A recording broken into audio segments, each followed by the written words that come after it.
Welcome to GooeyTrade and the MatchTrader platform video series. In this video, we will take a look at basic graphics on the MatchTrader mobile platform. Click the Expand button to view a chart in full screen mode. You may find it easier to view charts in the horizontal mode.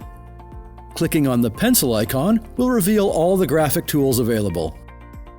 The most important, of course, is the horizontal line. Click on the line, click anywhere on the chart, and drag the line to the appropriate level. You may change the color and the line thickness here.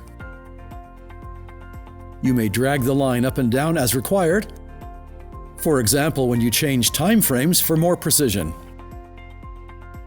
You may add as many lines to mark support and resistance as required. You may delete any graphic object by selecting it and clicking the X. Vertical lines function in the same way.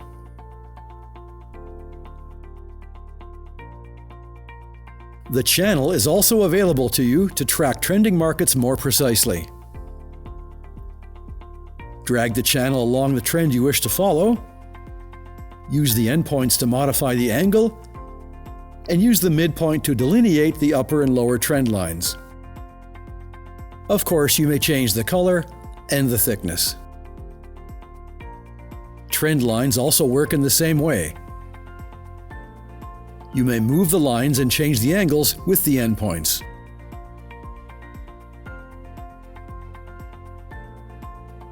The final graphic element is the Fibonacci retracements tool, which can be set for either bullish or bearish markets by joining the swing highs and swing lows.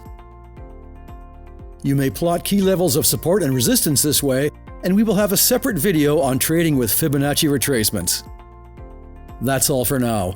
We hope you will enjoy this GooeyTrade MatchTrader video series, and don't forget to like, subscribe, get notified, and check out our other videos on MatchTrader.